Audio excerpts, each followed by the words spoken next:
இது news first prime time sunrise. வணக்கம். நீங்கள் இணைந்திருப்பது நியூஸ் ஃபர்ஸ்டின் காலை நேர பிரதான செய்தி அறிக்கையுடன். உங்களுடன் இணைந்து கொள்ளும் நான் சுகந்தா துசிதர். முதலில் தலைப்புச் செய்திகள். ஜனாதிபதி பாகிஸ்தான் பயணம். யுத்த காலத்தின் போது கைவிடப்பட்ட 2 விவசாய குளங்கள் புனரமைக்கப்படும் சாத்தியம். வடமாகாண சபையை நம்பிய மக்கள் ஏமாந்து விட்டதாக இலங்கை தமிழரசு கட்சி தெரிவிப்பு. பெரு ஜனாதிபதி பெட்ரோ பப்ளோ தமது பதவியை ராஜினாமா செய்துள்ளார்.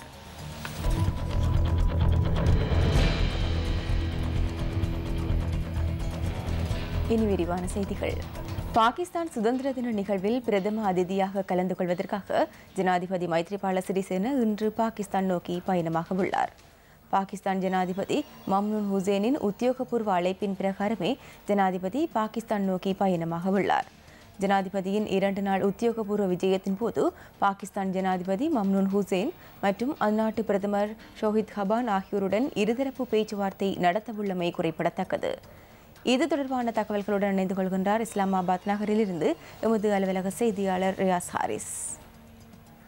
23வது குடியரசு தினம் நாளைய தினம் கொண்டாடப்படவிருக்கின்ற இந்த குடியரசு தினத்தின் பிரதான விருந்தினராக இலங்கை ஜனாதிபதி மைத்ரிபால சிறிசேன கலந்து கொள்கின்றார். இன்றிரவு 7:30 மணி அளவில் பாகிஸ்தான் நேரப்படி ஜனாதிபதி மைத்ரிபால சிறிசேன இஸ்லாமாபாத் தலைநகரை வந்தடையவிருக்கின்றார். ஜனாதிபதி மைத்ரிபால சிறிசேனவை வரவேற்பதற்காக விமானப்படை தளத்திலே விசேட ஏற்பாடுகள் மேற்கொள்ளப்பட்டிருக்கின்றது. பாகிஸ்தான் ஜனாதிபதி மைத்ரிபால சிறிசேனவை வரவேற்கவிருக்கின்றார். நாளைய தினம் இடம்பெறவிருக்கின்ற பாகிஸ்தானின் குடியரசு தினத்திற்கான அனைத்து ஏற்பாடுகளும் இன்று மேற்கொள்ளப்பட்டிருக்கின்றது. குறிப்பாக பாகிஸ்தானின் பல பகுதிகளை பார்க்கின்ற பொழுது இலங்கை மற்றும் பாகிஸ்தானுடைய தேசிய கொடிகள் பறக்கவிடப்பட்டிருக்கின்றன.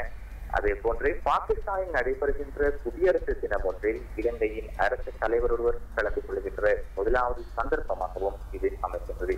இது தொடர்பிலான மேலதிக தகவல்களை வழங்குவதற்கு நாங்கள் தயாராக இருக்கின்றோம்.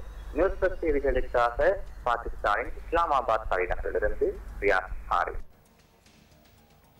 முல்லைத்தீவு மாவட்டத்தில் யுத்த காலத்தின் போது கைவிடப்பட்ட 2 விவசாய குளங்கள் நேற்று ஆய்வு செய்யப்பட்டன.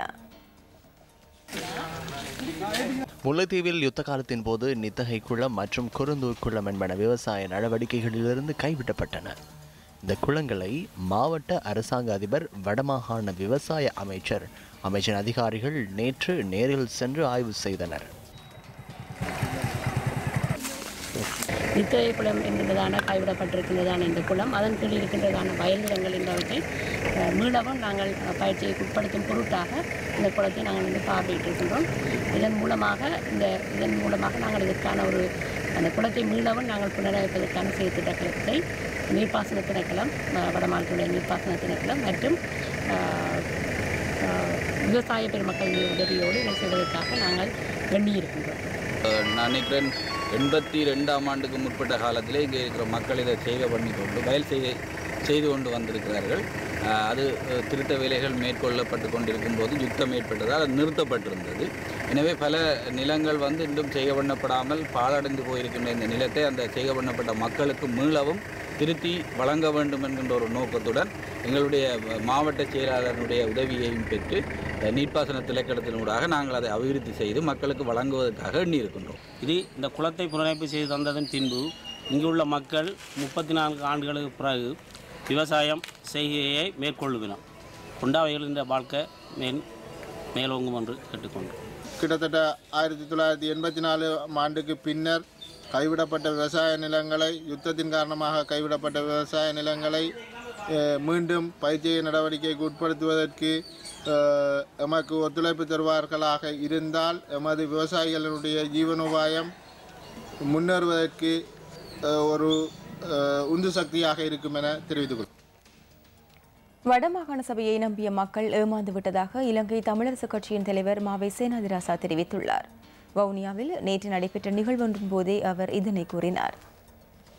அரசாங்கத்துக்கு சில அதிகாரங்கள், மாகாணங்களுக்கு பல அதிகாரங்கள், உள்ளூராட்சி மன்றங்களுக்கும் அதிகாரங்கள் பகிரப்படும் என்று அந்த இடைக்கால அறிக்கையில் கூட தெரிவிக்கப்பட்டிருக்கிறது. அது உண்மை. ஆனால் அதனுடைய நிலைமை கேள்விக்குறியாக இருப்பதை நாங்கள் ஆழ்ந்த கவலை கொண்டிருக்கின்றோம். தென்னிலங்கையிலே ஏற்பட்ட ஆட்சி மாற்றங்கள் உள்ளூராட்சி மன்றத்தினுடைய தீர்ப்புகள். இந்த உள்ளூராட்சி மன்றங்களை எதிரிலே இருப்பவர்களோடு நாங்கள் போராடி கொண்டிருக்காமல், இப்பொழுது நான் சொன்ன வரிகள் உங்களுக்கு புரிந்திருக்கும், இணக்கத்துடன் இந்த சபைகளை நடத்த வேண்டிய ஒரு பாரிய சவால் எங்களுக்கு இருக்கின்றது என்பதை நீங்கள் எண்ணிக்கொள்ளலாம். மட்டக்களப்பு மாவட்டத்தின் வெல்லாவள்ளி போலீஸ் பிரிவுக்குட்பட்ட கண்ணபுரம் 35ஆம் கிராமத்தில் மின்சாரம் தாக்கி ஒருவர் உயிரிழந்துள்ளார். 31 வயதுடைய ஒருவரே நேற்று அதிகாலை வயலில் கட்டப்பட்டிருந்த மின்சாரம் இணைக்கப்பட்ட கம்பியில் சிக்குண்டு சம்பவ இடத்திலேயே உயிரிழந்துள்ளார். தமது கால்நடைகளை மேய்த்து வருவதற்காக 2 பேர் 32ஆம் கிராம பகுதிக்கு சென்றபோது அங்குள்ள வயல் பகுதியில் மின்சாரம் பாய்ச்சப்பட்ட கம்பியில் இவர் சிக்குண்டுள்ளார். குறித்த பகுதி மேய்ச்சல் தரைக்காக ஒதுக்கப்பட்ட போதிலும் அதில் விவசாய நடவடிக்கைகள் முன்னெடுக்கப்பட்டு வரும் நிலையில் பன்றிகளின் ஊடுருவலை தடுப்பதற்காக கீழ் பகுதியில் இந்த மின்சாரம் பாய்ச்சப்பட்ட கம்பிகள் இழுக்கப்பட்டுள்ளன. அம்பாறை நீதவான் நீதிமன்ற நீதிபதியின் விசாரணையை தொடர்ந்து சடலம் பிரேத பரிசோதனைகளுக்காக அம்பாறை போதனா வைத்தியசாலைக்கு கொண்டு செல்லப்பட்டுள்ளது. சம்பவம் தொடர்பில் வெல்லாவெளி போலீசார் விசாரணைகளை முன்னெடுத்து வருகின்றனர்.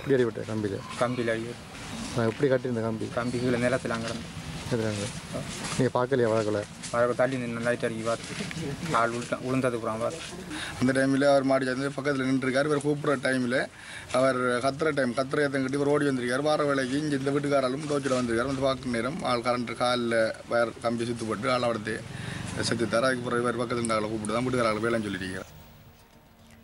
சம்பள பிரச்சினை உள்ளிட்ட 14 கோரிக்கைகளை முன்வைத்து பல்கலைக்கழக நிறைவேற்று அதிகாரிகள் சங்கம் இன்று முதல் பணி பகிஷ்கரிப்பில் ஈடுபட உள்ளனர். தங்களின் பிரச்சினைகள் தொடர்பில் அதிகாரிகளுக்கு தெளிவுபடுத்திய போதிலும் அதற்கு தீர்வு கிடைக்காமையினால் இந்த பணி பகிஷ்கரிப்பு முன்னெடுக்கப்படுவதாக பல்கலைக்கழக நிறைவேற்று அதிகாரிகள் சங்கத்தின் செயலாளர் தயால் அபேசிங்க தெரிவித்தார். இதேவேளை தமது கோரிக்கைகள் தொடர்பில் இதுவரை தீர்வு பெற்றுக் கொடுக்கப்படாத நிலையில் பல்கலைக்கழக கல்விசாரா ஊழியர்களின் பணி பகிஷ்கரிப்பு இன்று 23வது நாளாக தொடர்கின்றது.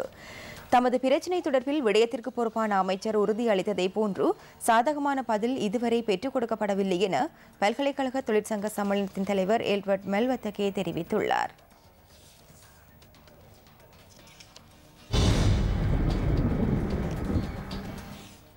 இன்றைய வானிலை தொடர்பான தகவல்களுடன் வானிலை அதிகாரி முகமது சாலிஹின் இணைந்துள்ளார். நாட்டின் பெரும்பாலான பகுதிகளில் சீரான வானிலை நிலவக்கூடும். எவ்வாறாயினும் சப்ரகமுவ மற்றும் தென் மாகாணங்களின் சில இடங்களிலும் அத்துடன் களுத்துறை மாவட்டத்திலும் பிற்பகல் 2 மணிக்கு பின்னர் மழை அல்லது இடியுடன் கூடிய மழை பெய்யக்கூடும். மத்திய சப்ரகமுவ மேல் மாகாணங்களின் சில இடங்களில் காலை வேளையில் பனிமூட்டம் காணப்படும்.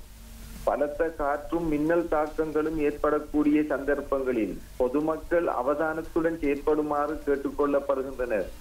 கடல் பிராந்தியங்களை பொறுத்தவரையில் கொழும்பு தொடக்கம் காலியூடாக ஹம்மாந்தோட்டை வரையான கடல் பிராந்தியங்களின் சில இடங்களில் மாலை அல்லது இரவு வேளைகளில் மழை அல்லது இடியுடன் கூடிய மழை பெய்யக்கூடும். புத்தளம் தொடக்கம் காலியூடாக ஹம்மாந்தோட்டை வரையான கடல் பிராந்தியங்களில் மணித்தியாலத்துக்கு 30 முதல் 40 கிலோமீட்டர் வேகத்தில் மேற்கு திசையில் இருந்து வடமேற்கு திசையை நோக்கி காற்று வீசும்.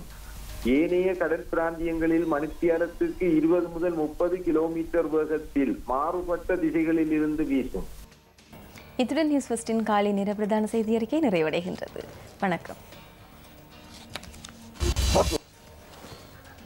896 896 www.newsfirst.lk. Feedback